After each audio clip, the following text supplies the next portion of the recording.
go, I want to talk to you about media sensation regarding the Israel-Palestinian war. I mean, in London alone, we saw the marches. We saw people we see people on social media every day use is if there's the hashtag Free Palestine and everything going on regards to that. But in that, you also see a lot of misinformation, a lot of propaganda.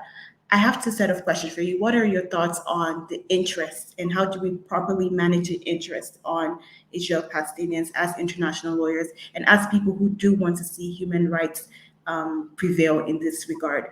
But and also, how do you think that we should manage and identify when we're hearing real facts and when we're listening to propaganda? Well, you raised the critical question of the period, actually, which is, where is fake news, where is fake history, where is real history, where is real news? And we are in a great difficulty here, as we know, that we have in our more open societies, like in Britain, the United States, and Western Europe, there's a big problem about how we control our news, not because you have a government controlling it, our government, but of other governments intervening in elections and so on and so forth. And we've seen evidence of interference in the European referendum, in the American presidential elections as well.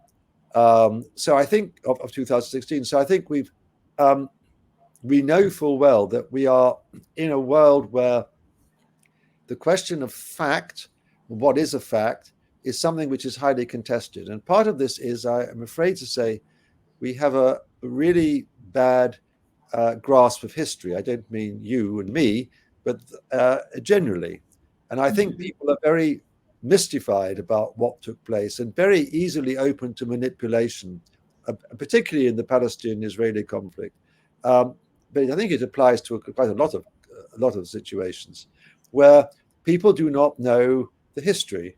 And I think it is really important to have a grasp of the history in order to be able to judge the facts. And quite a lot, I read a website which said that in order to create Israel in 1948, 7 million Palestinians had been displaced. This was actually as a fact, whereas actually the total number of people living in Palestine at the end of the British Mandate was 1.8 million people. About 650,000 Jews and about 1.2 Palestinians. So I don't know where they got this figure of 7 million from. And of course, people think this.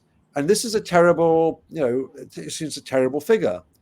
And I think part of the other issue that I would say about the Palestine-Israeli conflict is that when Israel was created in 1948, it was created in part because of a United Nations plan, which was the partition plan, which, as I say, the British frustrated. So the other side of the partition plan never took place, which was the creation of a Palestinian state, which could have taken place it could have been created in 1948, but Jordan and Egypt, which controlled parts of Palestine, refused to allow that to take place.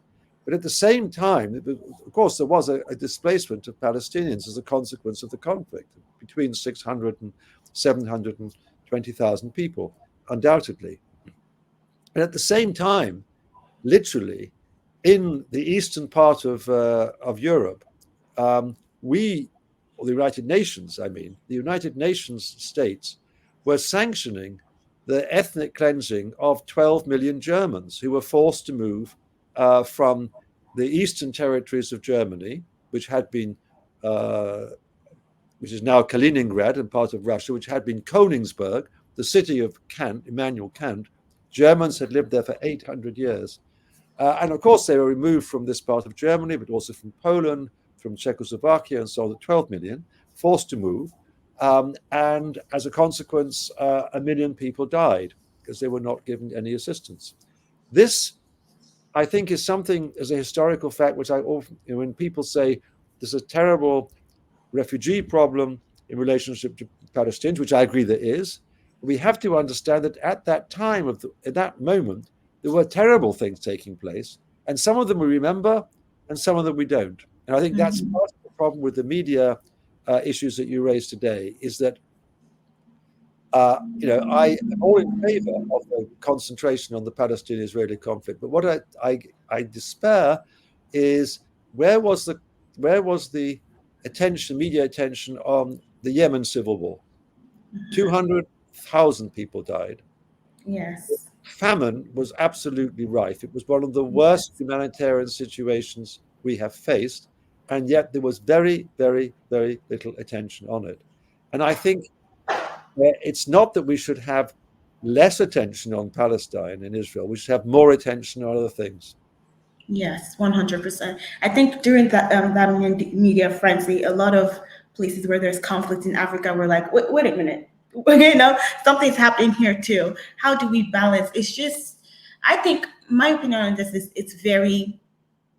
it's, I don't know, social media in general is very dangerous to me to have this kind of discourse, because you see people who, yes, they're good intentioned, they're good willed, but they're just not approaching it in the right way. That's why I think that we need to have like people like you who really take the lead, experts actually take the lead in these conversations. I understand like everybody wants to, have something to say. We even see it in the media, especially here in the US.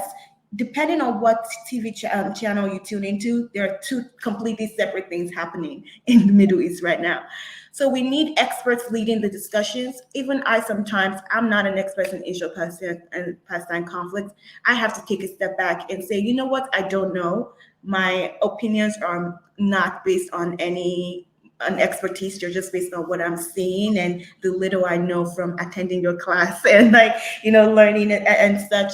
So I fear that the people leading this conversation they don't know what they're talking about. And that only creates more harm than good, even though they have good intentions. Like, what is it saying? The road to hell is paved with good intentions.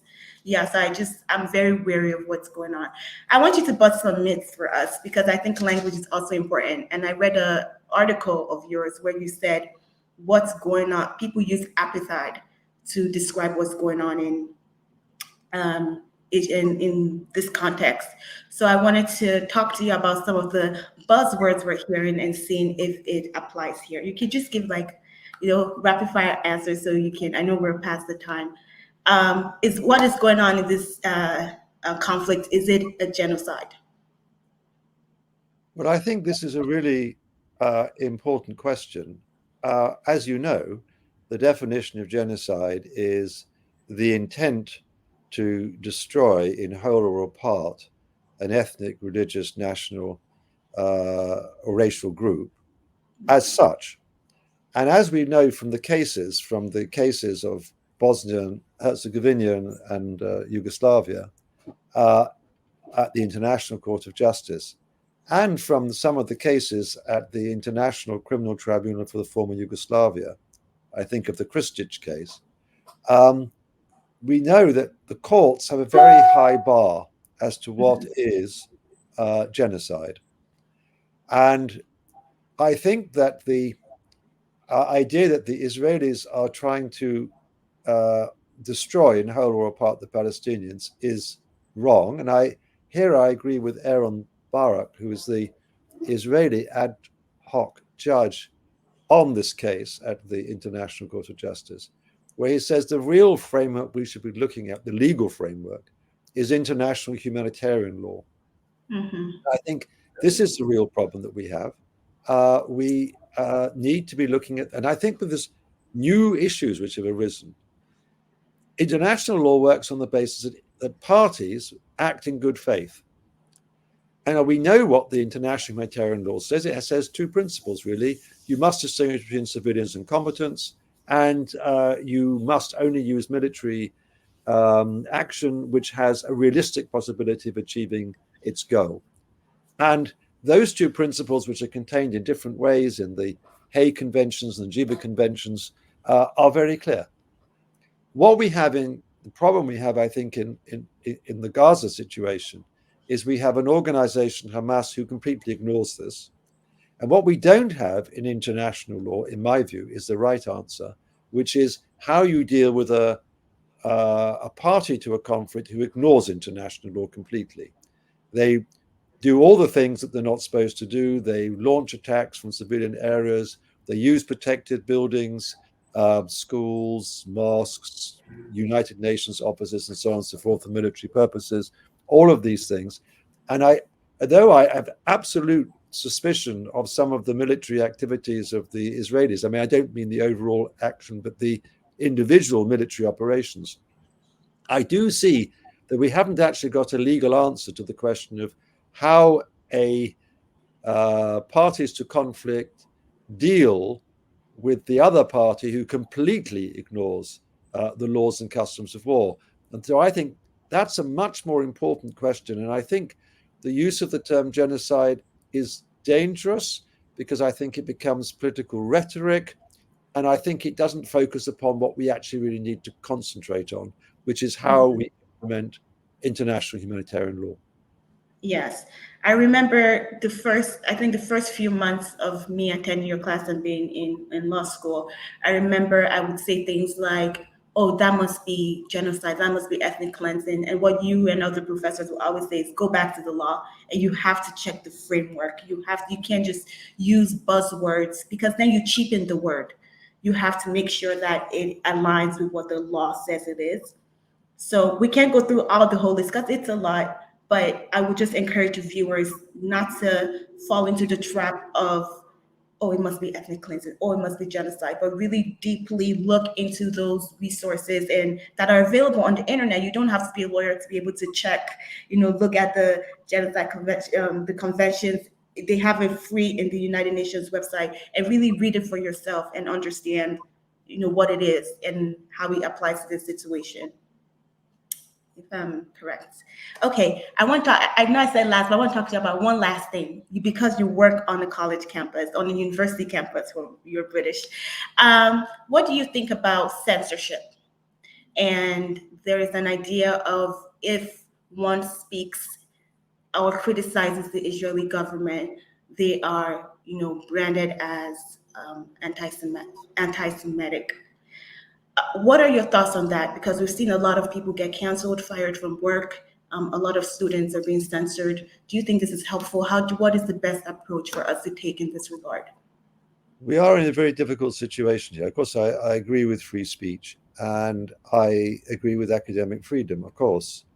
I think one of the big problems, and I'd have no problem of anyone criticizing the policies of the Israeli government. I mean, I do it all the time, and I don't think there's any problem in that. I spent decades opposing the Israeli occupation, opposing various wars, opposing various policies, and writing about them as well. I don't think that should be stopped. I think the key issue is where this spills over into saying that Israel shouldn't exist, for example. And I think that's the big problem. There's a kind of rather trite argument which says, well, none of this would be happening if Israel didn't exist. Well, of course, that would be logically true. But equally, you could say the Iraq War wouldn't have happened if America didn't exist, the United States didn't exist. Well, we don't use that argument when we're talking about American foreign policy. We usually concentrate on the fact that American foreign policy is, if we think it's wrong, we say it's wrong, and for these reasons. The same with British foreign policy. It's exactly the same. You say these things are wrong. You don't say, Britain shouldn't exist or the United States shouldn't exist.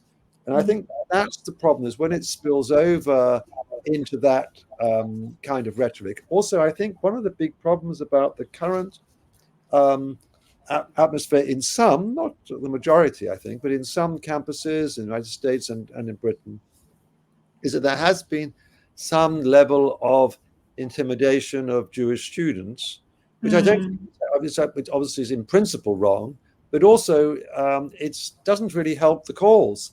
I mean, I think it kind of discredits the arguments that you might be putting forward in terms of Palestine. It's not a question of taking it out on Jewish students. It's a question actually of trying to make your argument stronger. And I think that's where I think it has spilt over to anti-Semitism. I think there's two things. One is that I think it's absolutely fine to be harsh critic of Israeli policies and so on and so forth, and you should be able to express those views. I think when you have people who support what Hamas did on October the 7th, or argue very vociferously that Israel shouldn't exist as a state. And that, I think, can be, I'm not saying people shouldn't be able to say either of those things in principle, but I think that the way in which those are often being used has been intimidatory. And I think that's really dangerous, because in fact it then undermines academic freedom and the freedom of speech, because then people are not exchanging views.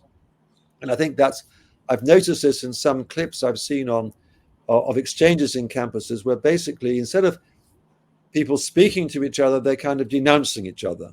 And I think that's not freedom of speech, and that's not academic freedom. That is really not using the opportunity that universities, I think, really offer us, which is a place where we can think the unthinkable, but allow everyone else to think the unthinkable too. Yes, absolutely. Thank you so much for coming. I cannot state that enough. What is your parting words to us? Hopefully we'll have you back, because I feel like I could go on. There's still so much I want to talk to you about. But what is I like to say, reality check you would like to give us concerning the situation? Something we need to know about the situation to move forward, and we're not, focusing on right now. Well, I think one of the things we do need to focus on is having the right values and having a good attitude towards human rights and international law. In difficult circumstances, I think it's very important. I think we have made some progress in development of international law. I think the International Criminal Court, for instance, is a really important development. We now, at last, have, I think, in Karim Khan, a very good prosecutor who I think made the best statement on international criminal implications of what was taking place both on October the 7th and subsequently in Gaza, in Egypt. I think he was absolutely brilliant, very even-handed. And it reminded me, of course, of the last surviving prosecutor from Nuremberg, Ben Ferencz. And what he said about international law, he said, you have to keep on keeping on. And I have to say, that's what I would say to you too. He's no longer with us. He died at 103 2 years ago, and he's very much missed. But I think the spirit that actually those of us who think that international law can be of service to the international community, it's very easy to get dispirited, but it's really important to keep on keeping on. Yes, it's not an easy industry we find ourselves in, but that's a good parting word. Thank you, Professor John Strawson, and thank you for such a valuable conversation. And I will tell my viewers, please like, share, and subscribe. And thank you so much for listening, and see you in the next episode.